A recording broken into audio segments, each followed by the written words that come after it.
All right, Jermaine. So out here training, getting ready for the draft, and so what? First time I just why West Palm Beach.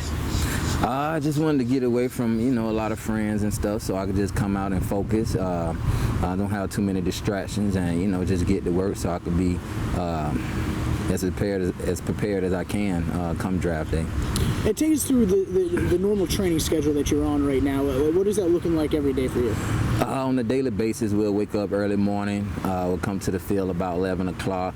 We'll stay out here about 2 hours, do a lot of sled work, 3-cone drills, working on 40 times, a lot of pat and go, and then head over to the weight room for another hour and a half, and do a lot of stretching and ab work and benching, just a lot of stuff just to build power for when it's time to run the 40.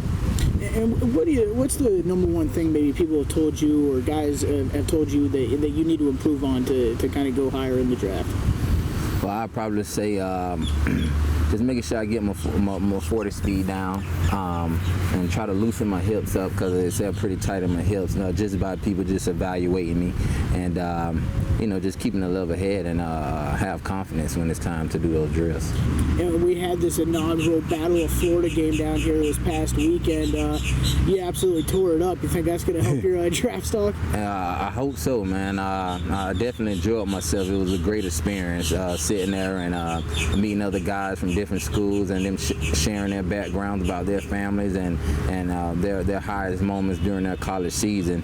And, playing for Coach Bobby Bydlon again, great experience, something that I plan on cherishing. And meeting different coaches on the coaching staff, taught me a few things that I didn't know. So overall, the experience was definitely enjoyable. And tell me a little bit about that, playing for Coach Bydlon again.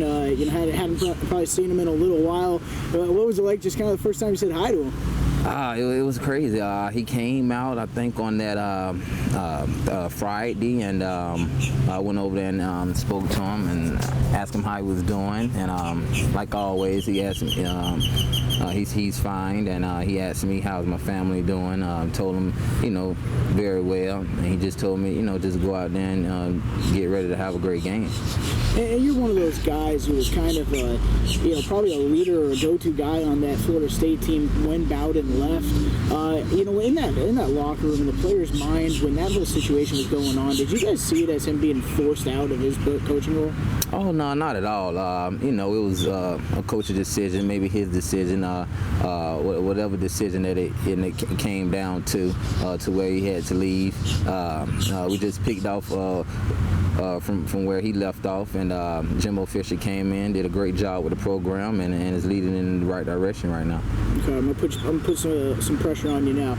You're playing in the national championship game tomorrow. Coach Fisher or Coach Bowden? Who you want coaching you?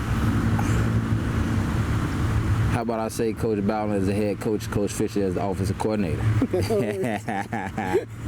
All right, which quarterback, Christian Ponder or EJ Manuel? Oh, man.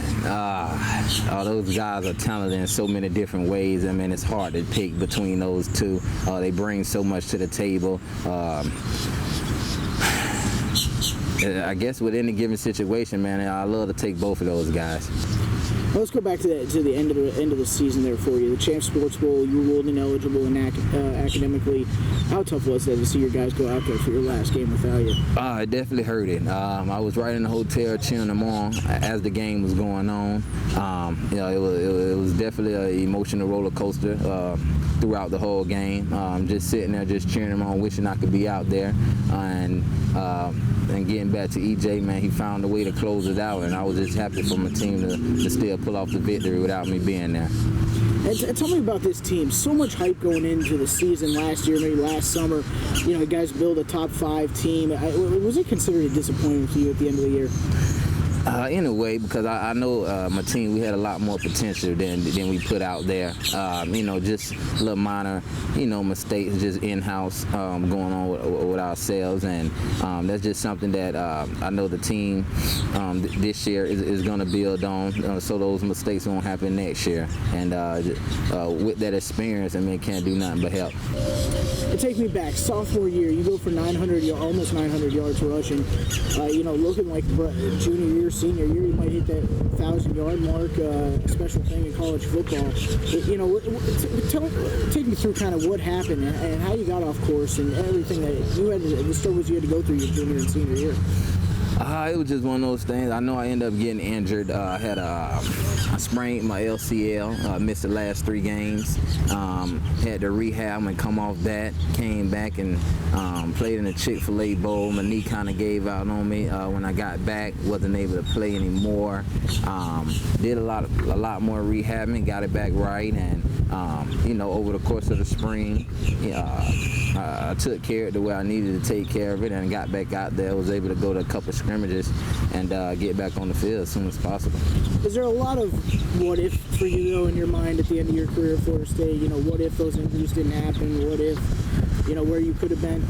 Yeah, but I'm just one of those guys who believe in, you know, everything happens for a reason, and unfortunately I had to go through that challenging situation, and with the help of my coaches and my peers and my friends, they definitely helped me overcome it, and they just wish the best for me, and just taking that and running with it.